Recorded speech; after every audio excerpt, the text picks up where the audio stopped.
મહારાષ્ટ્ર વિધાનસભાની આવનારી ચૂંટણી માટે તેમના અભિયાનના ભાગરૂપે વડાપ્રધાન નરેન્દ્ર મોદીએ મહારાષ્ટ્રના ધુળેમાં મોટી જાહેર સભાને સંબોધન કર્યું। મહારાષ્ટ્ર વિધાનસભાની આવનારી ચૂંટણી માટેના તેના અભિયાનના ભાગરૂપે વડાપ્રધાન નરેન્દ્ર મોદીએ મહારાષ્ટ્રના ધુળેમાં મોટી જાહેર સભાને સંબોધન કર્યું।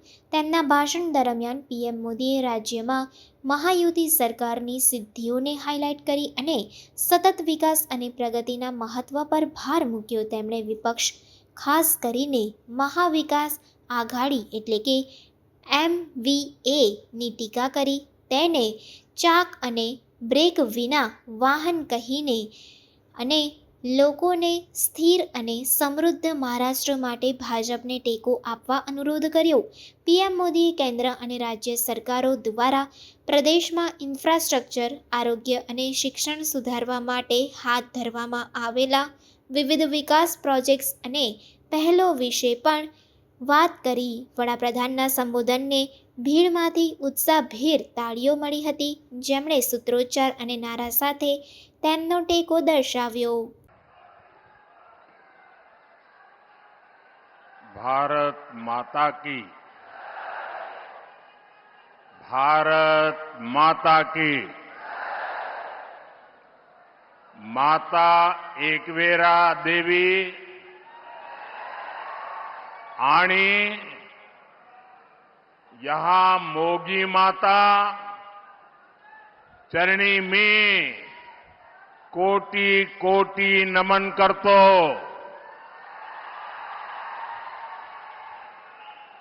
धुळ्यातील सर्वांना राम राम।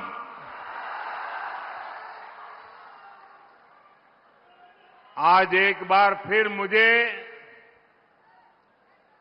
भगवान खंडोबा का आशीर्वाद लेने का सौभाग्य मिल रहा है। धुळे की ये धरती और महाराष्ट्र से मेरा अपनापन आप सब भली भांति जानते हैं। महाराष्ट्र से मैंने जब भी कुछ मांगा है, महाराष्ट्र के लोगों ने दिल खोलकर मुझे अपना आशीर्वाद दिया है।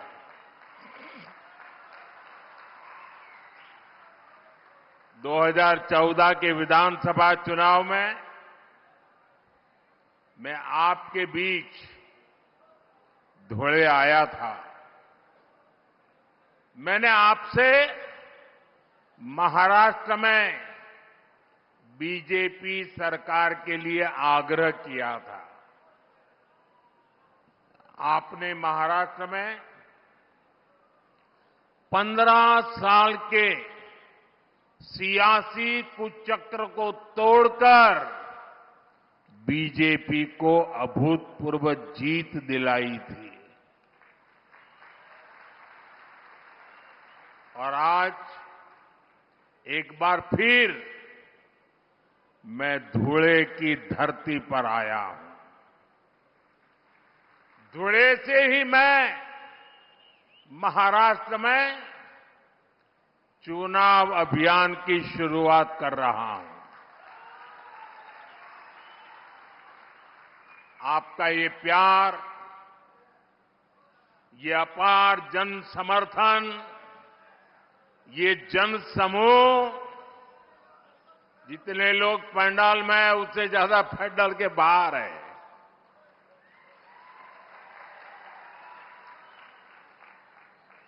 उधर तो उनको पर्दे भी खोल देने पड़े। ये जन समूह, ये उत्साह, ये उमंग वाकई अभिभूत कर देता है।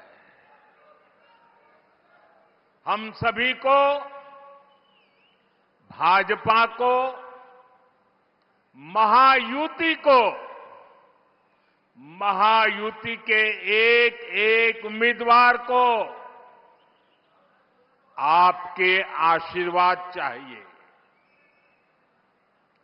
मैं आपको विश्वास दिलाता हूं, पिछले 2.5 वर्षों में महाराष्ट्र के विकास को जो गति मिली है, उसे रुकने नहीं दिया जाएगा। अगले 5 वर्ष महाराष्ट्र की प्रगति को एक नई ऊंचाई पर ले जाएंगे। महाराष्ट्र को जो सुशासन चाहिए, वो सिर्फ महायुति की सरकार ही दे सकती है। और उधर देखिए, महाअघाड़ी की गाड़ी में वैसे भी ना पहिए हैं, ना ब्रेक है, और ड्राइवर की सीट पर बैठने के लिए भी झगड़ा हो रहा है। और चारों तरफ से भांति भांति के हॉर्न सुनाई दे रहे हैं। साथियों, राजनीति में आने पर हर किसी का अपना एक लक्ष्य होता है। हम जैसे लोग जनता को ईश्वर का रूप मानते हैं, जनता की सेवा के लिए राजनीति में आए हैं। वही कुछ लोगों की राजनीति का आधार है लोगों को लूटना।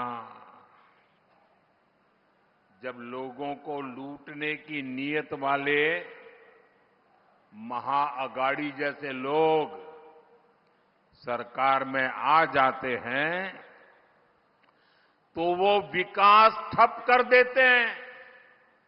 हर योजना में भ्रष्टाचार करते हैं। आपने महाअघाड़ी वालों के धोखे से बनी सरकार के 2.5 साल देखे हैं। इन लोगों ने पहले सरकार लूटी और फिर महाराष्ट्र के आप लोगों को भी लूटने में वो लग गए थे। इन लोगों ने मेट्रो परियोजनाओं को ठप कर दिया, वाढवण पोर्ट के काम में अड़ंगा लगा दिया, समृद्धि महामार्ग बनने में रुकावटें पैदा की। अघाड़ी वालों ने हर उस योजना पर रोक लगा दी जिसे महाराष्ट्र के लोगों का भविष्य निश्चित उज्जवल होने वाला था। साथियों, ये हालत तब बदले जब आपके आशीर्वाद से यहां महायुति की सरकार बनी।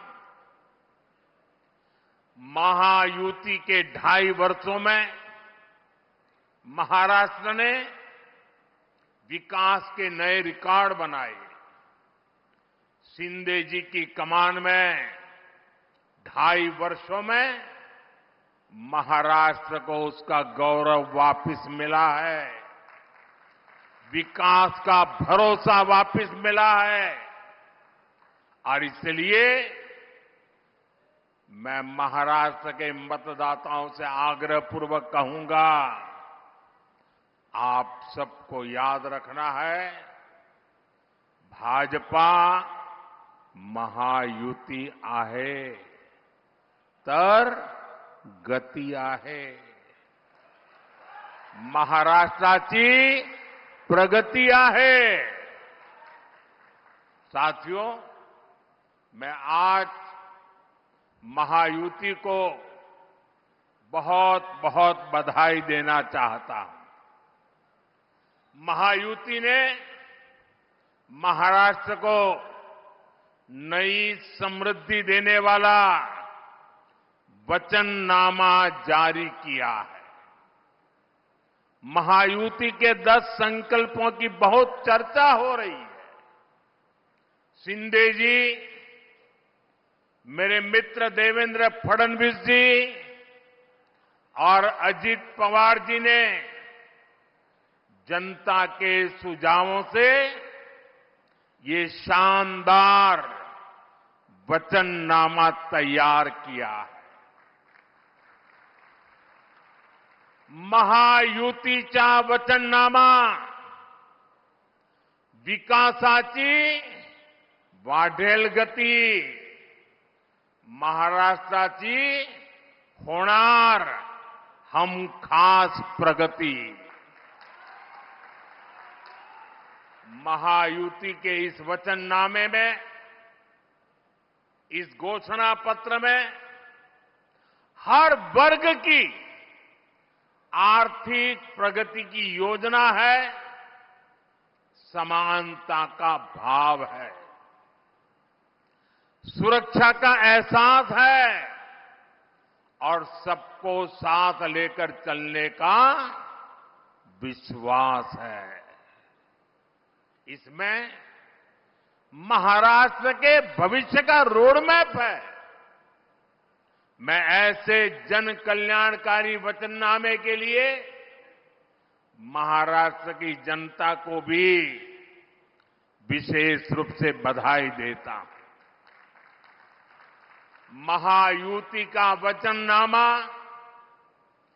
विकसित महाराष्ट्र का आधार बनेगा, विकसित भारत का आधार बनेगा।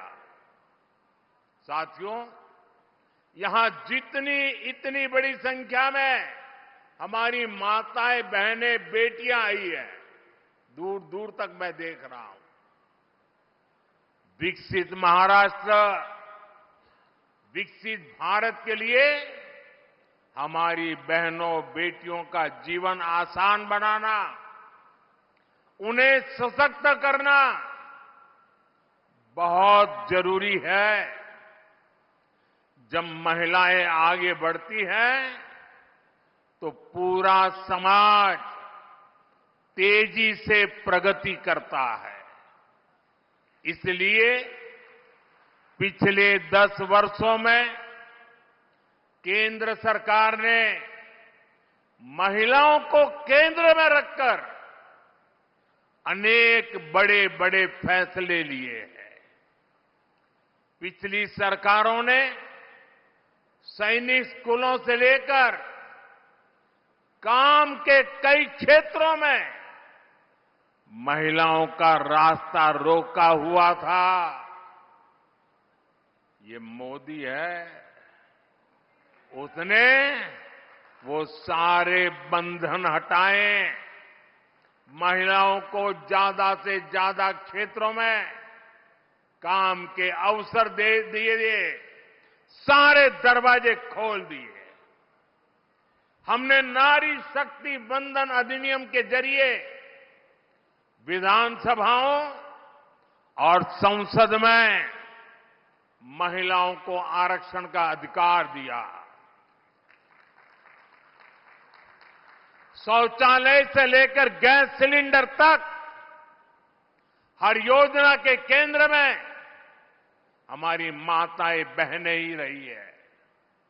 हमने जब इन योजनाओं को शुरू किया था तब कांग्रेस के लोग हमारा मजाक उड़ाते थे, लेकिन आज वही योजनाएं महिला सशक्तिकरण का पर्याय बन गई है। मुझे खुशी है कि महाराष्ट्र की महायुति सरकार भी हमारे विजन को आगे बढ़ा रही है।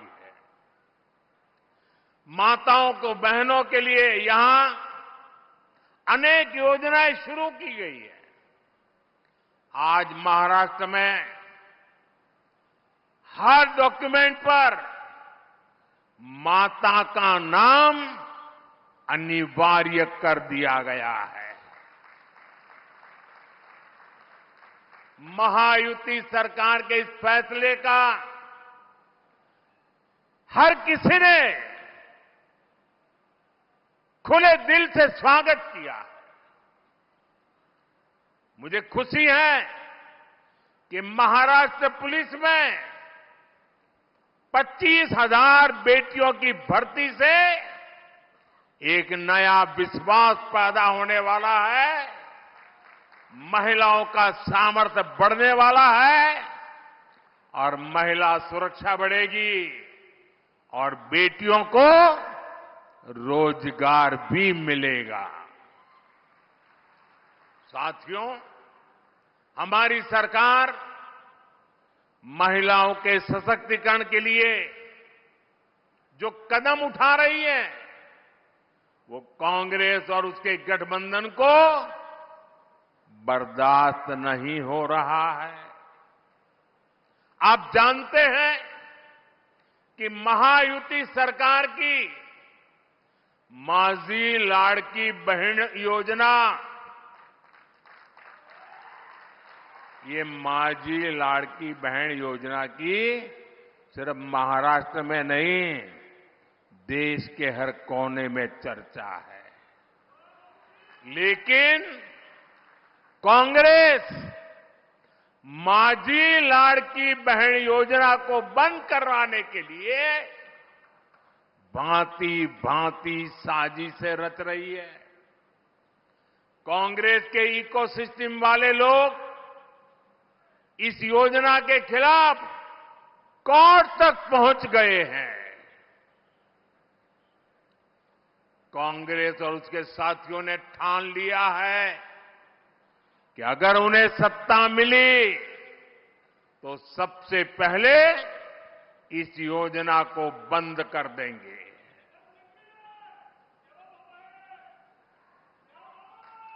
मैं जरा आपसे पूछना चाहता हूं, क्या महिलाओं के लिए ये योजना चलनी चाहिए कि नहीं चलनी चाहिए? महिलाओं को लाभ मिलना चाहिए कि नहीं मिलना चाहिए? महिलाओं को आगे बढ़ाने की योजनाएं चलनी चाहिए कि नहीं चलनी चाहिए? और इसलिए महाराष्ट्र के हर महिला को इन अगाड़ी वालों से सतर्क रहना है। ये लोग कभी नारी शक्ति को सशक्त होते नहीं देख सकते। पूरा महाराष्ट्र देख रहा है, कांग्रेस और अगाड़ी वाले लोग अब महिलाओं को किस तरह गाली देने पर उतर आए हैं। कैसी कैसी अभद्र भाषा, कैसे कैसे कमेंट, महिलाओं को नीचा दिखाने की कोशिश। महाराष्ट्र की कोई माता बहन कभी भी अगाड़ी वालों के इस कृत्य को माफ नहीं कर सकती। साथियों, भाषा भी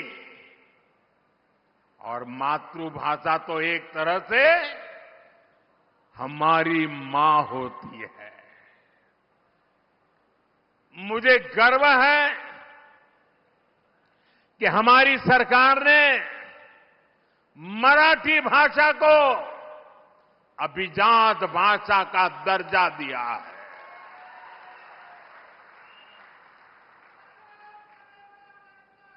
इस फैसले के बाद मुझे देश और दुनिया भर के मराठी भाषी लोगों के संदेश मिल रहे हैं। लोग इस फैसले से भावुक हैं।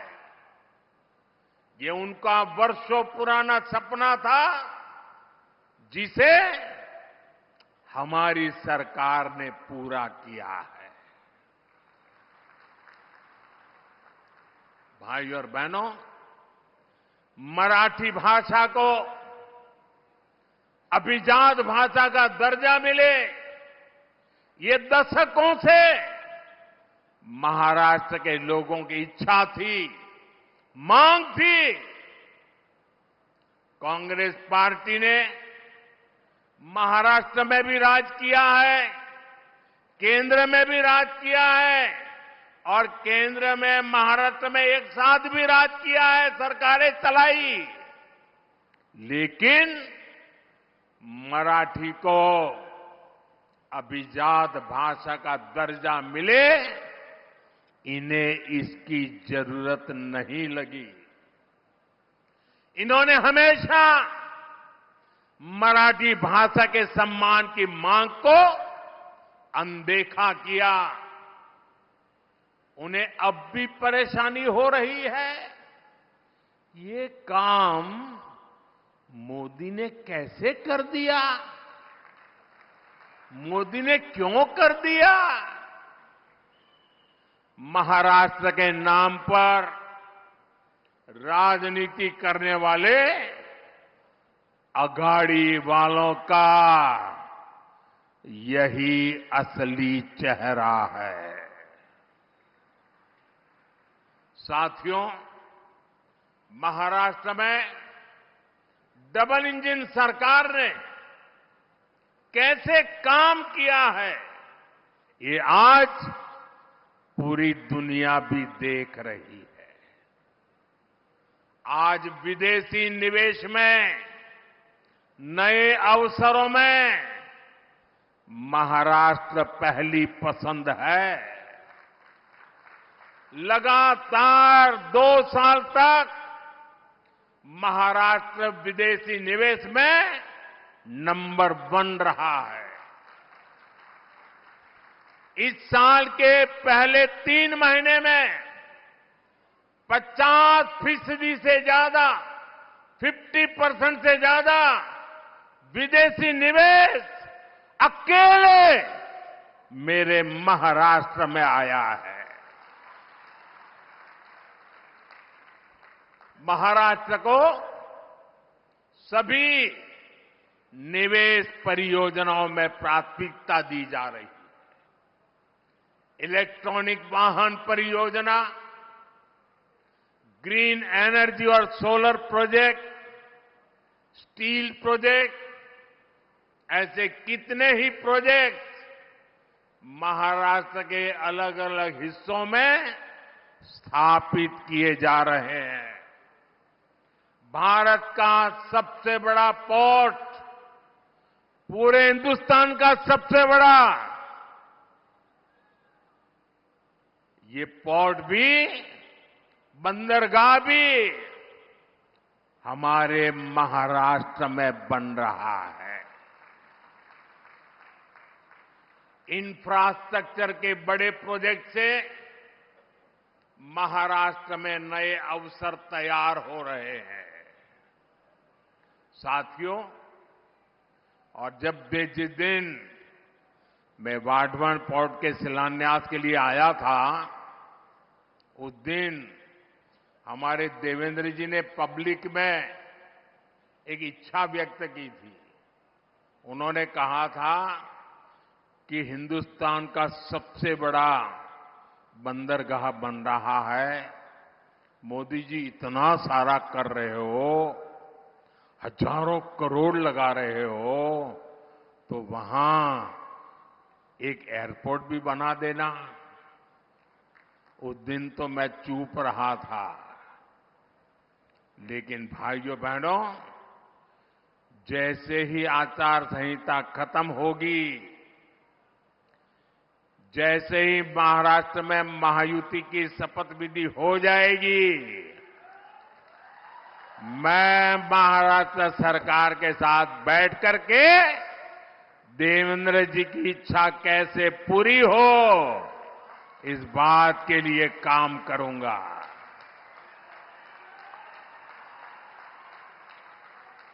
साथियों, हमारा ये धुले का क्षेत्र औद्योगिक विकास का गढ़ रहा है, और अभी देवेंद्र जी ने धुले का क्या बढ़िया वर्णन किया। देश में बहुत कम जिले हैं जिनको इतनी सारी सौगात एक ही इलाके में मिली होगी। ये टेक्सटाइल का भी बड़ा केंद्र है। और मुंबई दिल्ली इंडस्ट्रियल कॉरिडोर से भी जुड़ा हुआ है। धुले की कनेक्टिविटी यहां के विकास के लिए बहुत जरूरी है। इसलिए धुले के इंफ्रास्ट्रक्चर और कनेक्टिविटी पर हजारों करोड़ रुपए खर्च किए जा रहे हैं। धुले सोलापुर हाईवे का काम जारी है। धुले इंदौर रेल मार्ग का काम स्वीकृत हो चुका है। इन सारी परियोजनाओं से यहां के युवाओं के लिए रोजगार के भी हजारों नए अवसर बने हैं। साथियों, महाराष्ट्र के किसानों को भी डबल इंजन सरकार में डबल फायदा मिला है। उन्हें पीएम किसान सम्मान निधि के 6,000 रुपये के साथ ही महायुति सरकार के नमो शेतकरी महासम्मान निधि के 6,000 रुपया अतिरिक्त मिलते हैं। यानी 12,000 रुपये की आर्थिक मदद मेरे महाराष्ट्र के किसान भाई बहनों के खाते में सीधी जाती है। अब एक कदम आगे बढ़ते हुए महायुति की सरकार ने इस राशि को 15,000 रुपये तक बढ़ाने की घोषणा की है। इसका बहुत बड़ा फायदा महाराष्ट्र के और मेरे धुले के किसानों को भी होगा। केंद्र सरकार ने पिछले 10 वर्षों में किसानों के लिए जो काम किए हैं, उनसे कांग्रेस के खोदे गए गड्ढों को भरने में काफी मदद मिली है। आज किसानों के पास फसल बीमा की सुरक्षा है। किसानों को सस्ती बिजली के लिए सोलर पंप दिए जा रहे हैं। किसान की फसलों की खरीदारी भी आज रिकॉर्ड स्तर पर हो रही है। फसलों पर एमएसपी के दाम भी लगातार बढ़ाए गए हैं। यही बीजेपी और महायुति का संकल्प भी है और हमारा किसान खुशहाल हो और देश समृद्ध बने। साथियों, यहां धुले और आसपास के क्षेत्र में बड़ी संख्या में मेरे आदिवासी भाई बहन रहते हैं। सूरत के तो हम पास पड़ते हैं जी, आपके बिल्कुल एकदम सीधे पड़ोसी हैं और इसलिए मैं इस इलाके से भी काफी परिचित रहा। बीजेपी ने हमेशा सबका साथ सबका विकास की नीयत से काम किया है। इस संकल्प का प्रमुख हिस्सा हमारा आदिवासी समाज भी है। ये वो समाज है जिनका देश की आजादी में, देश के विकास में महत्वपूर्ण योगदान रहा है।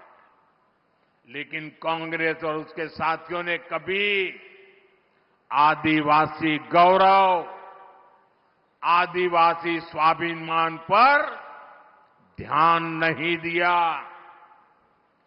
आदिवासी विरासत को न्याय मिले, आदिवासी युवाओं को बेहतर भविष्य मिले, क्या ये आपका अधिकार नहीं था?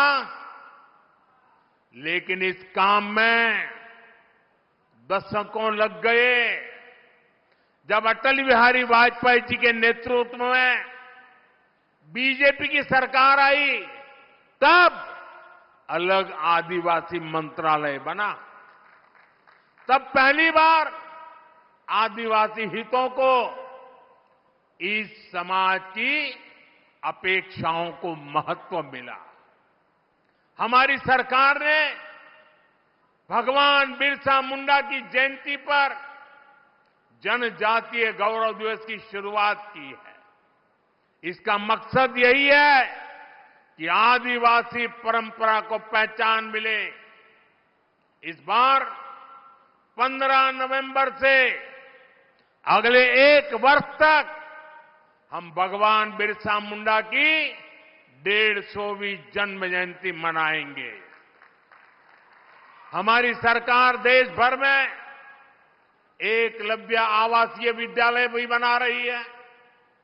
इन विद्यालयों में हमारे आदिवासी बेटे बेटियां पढ़ रहे हैं। हमने जल, जंगल, जमीन का हक सुरक्षित किया।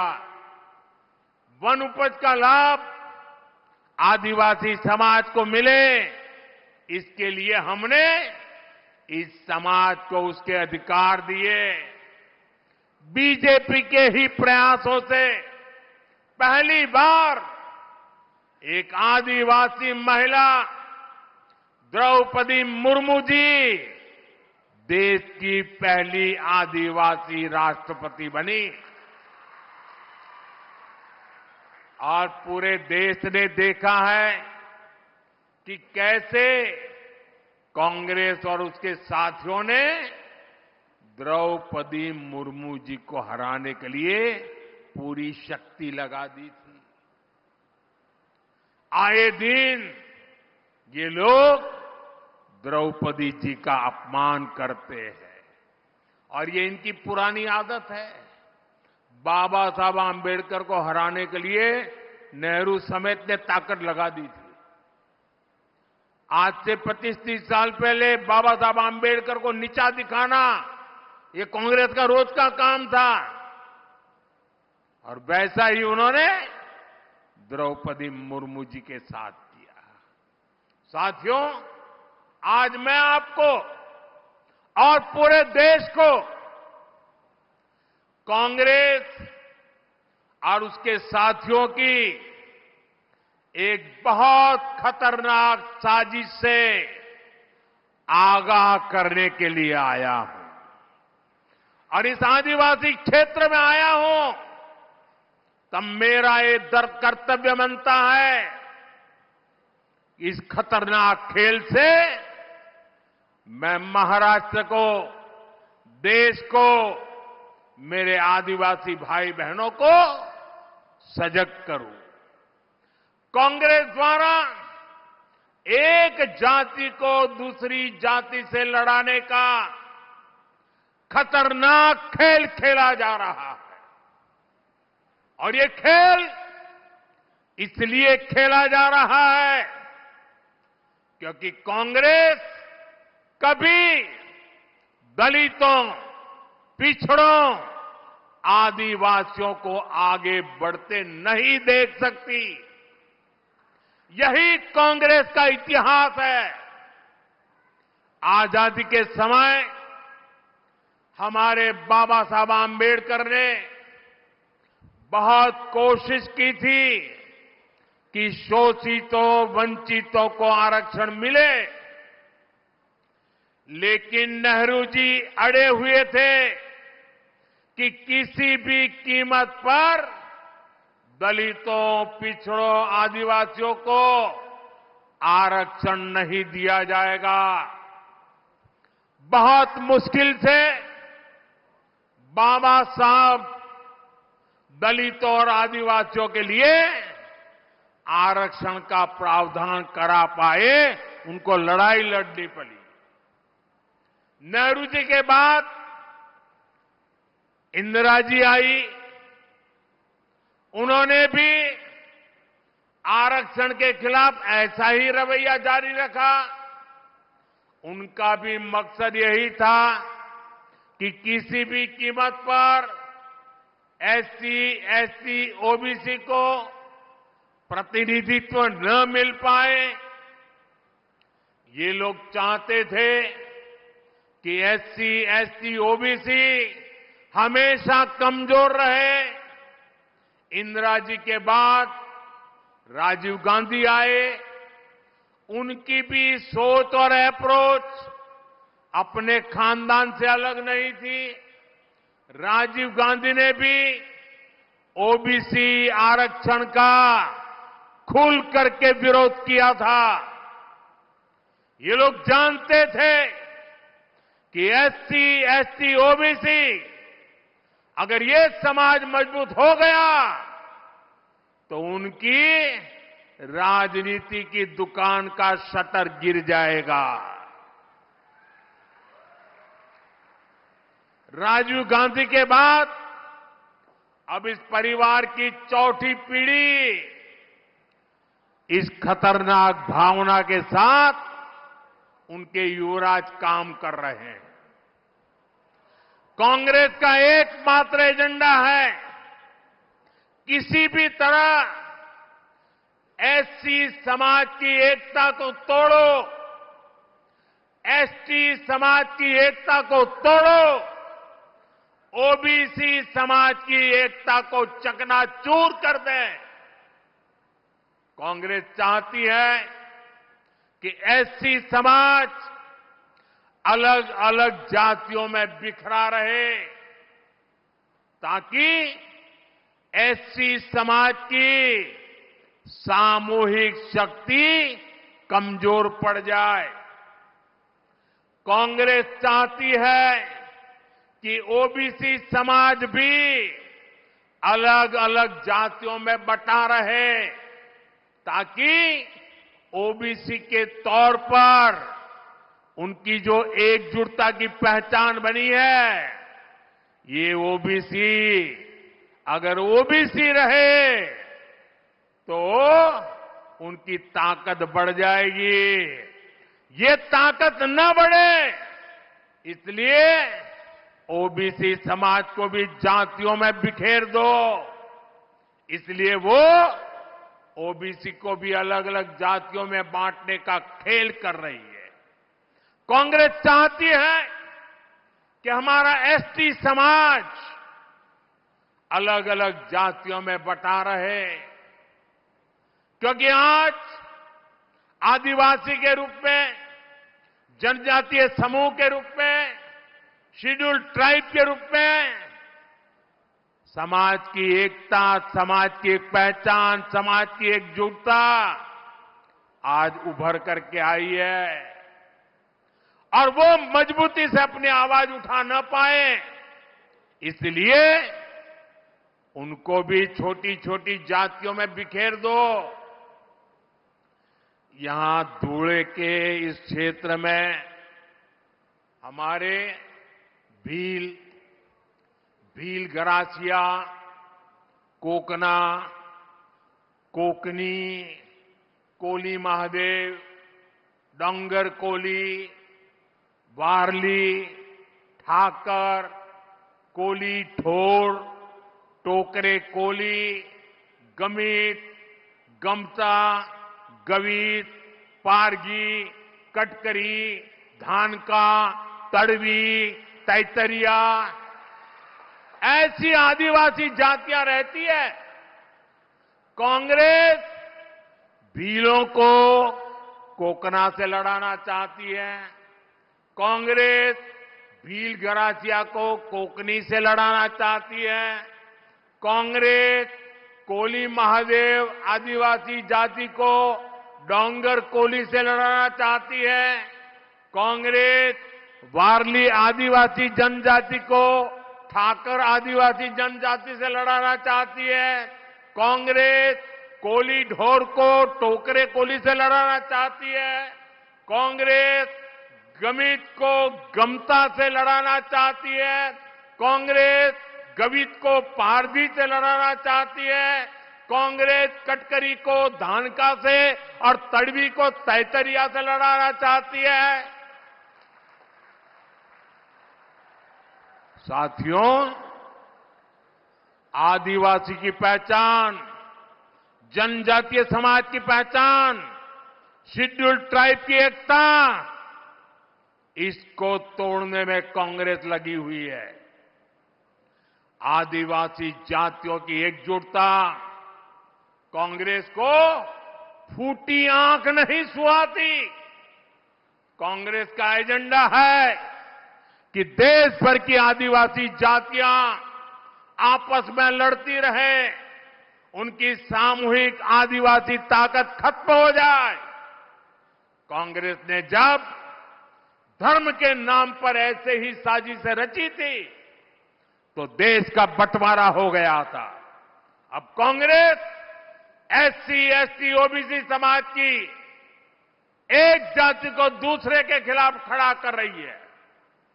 भारत के खिलाफ इससे बड़ी साजिश कोई और नहीं हो सकती। आप मुझे बताइए, आदिवासी जब एकजुट रहेगा तो उसकी ताकत बढ़ेगी कि नहीं बढ़ेगी?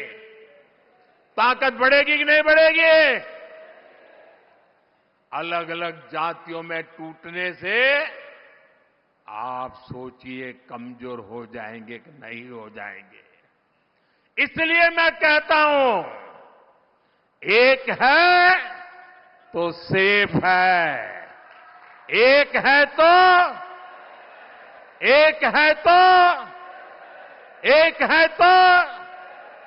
हमें एकजुट रहकर कांग्रेस के खतरनाक खेल को नाकाम करना है और विकास के रास्ते पर आगे बढ़ते रहना है।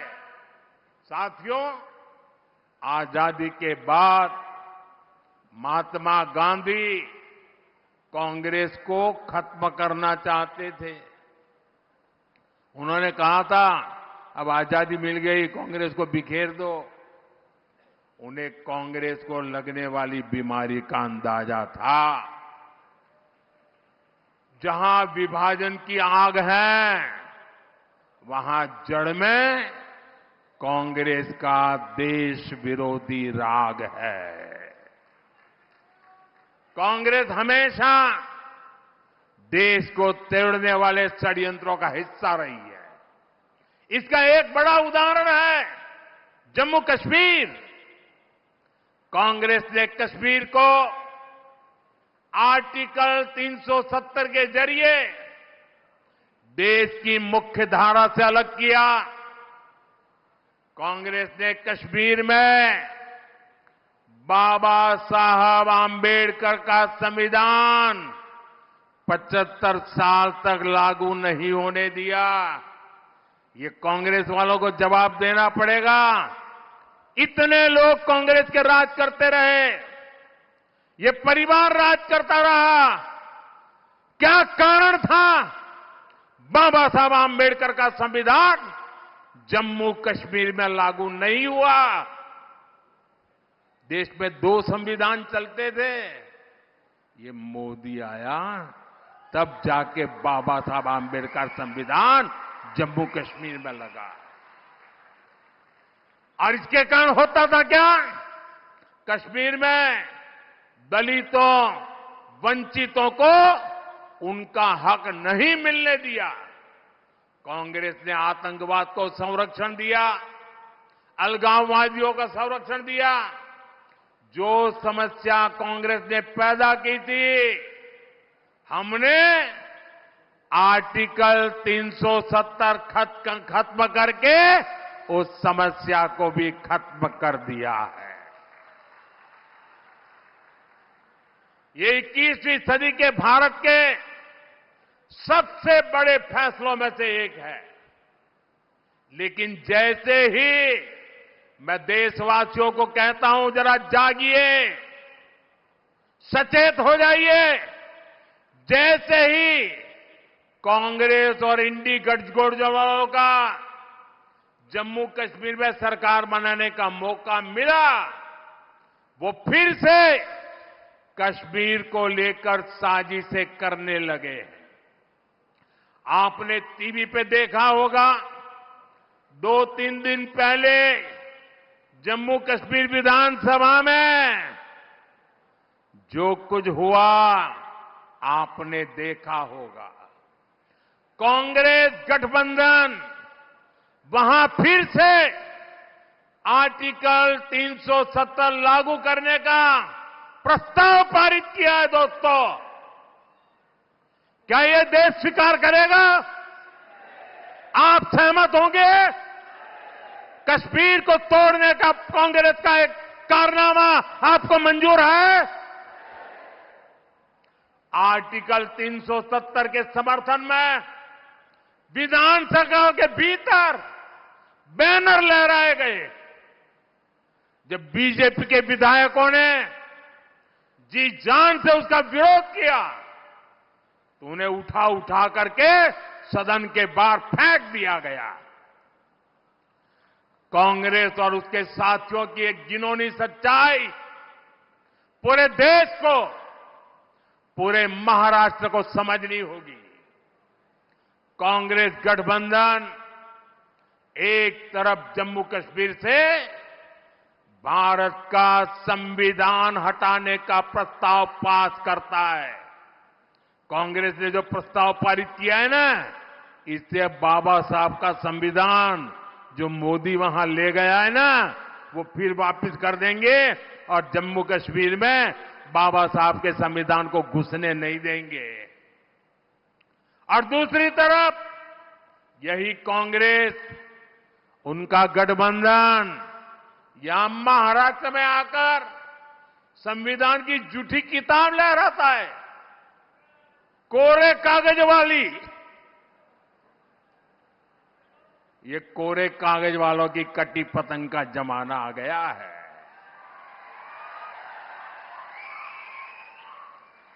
कांग्रेस गठबंधन एक तरफ जम्मू कश्मीर में दलितों को मिला अधिकार छीनने का प्रस्ताव पास करता है, वहीं दूसरी तरफ महाराष्ट्र में दलितों के अधिकार के नाम पर झूठ फैलाना, गुमराह करना, उनको भड़काने का काम कर रही है।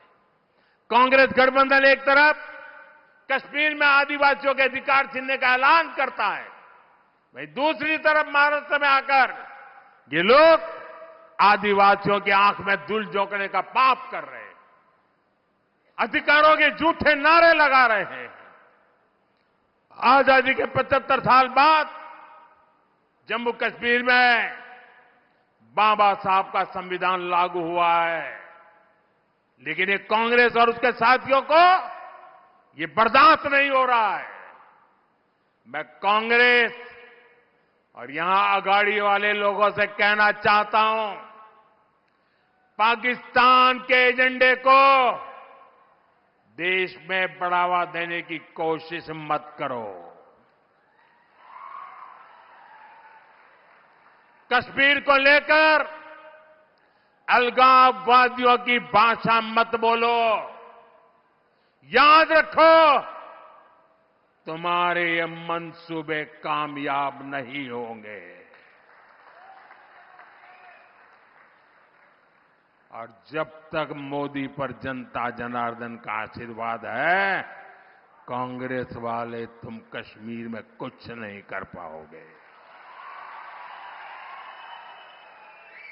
कश्मीर में अब केवल और केवल बाबा साहब आंबेडकर का संविधान ही चलेगा। ये मोदी का फैसला है। दुनिया की कोई ताकत अब कश्मीर में आर्टिकल 370 की वापसी नहीं करा सकती। साथियों, महाराष्ट्र आर्थिक प्रगति के रास्ते पर तेजी से आगे बढ़ रहा है। महायुति की सरकार हर वर्ग के विकास को लेकर प्रतिबद्ध है। आज प्रदेश में इंफ्रास्ट्रक्चर के जो काम हो रहे हैं, जन कल्याण की जो योजनाएं चल रही है, महिलाओं, युवाओं, आदिवासियों के हित को प्राथमिकता दी जा रही है। उन पर रुकावट नहीं आने देनी है, रोक नहीं होने देनी है, गति को धीमे नहीं होने देना है। इसलिए आप सभी को महायुति के पक्ष में मजबूती से खड़े रहना है। मैं विश्वास के साथ कह सकता हूं कि महायुति आपके परिवार, आपके बच्चों के भविष्य के लिए काम करती रहेगी। आप सभी इतनी बड़ी संख्या में हमें अपना आशीर्वाद देने आए। मैं सभी जो उम्मीदवार है इस बार उनसे आग्रह करता हूं जरा आगे आ जाए। जो चुनाव लड़ रहे हैं, जो उम्मीदवार है, देवेंद्र जी आप भी चुनाव लड़ रहे हैं।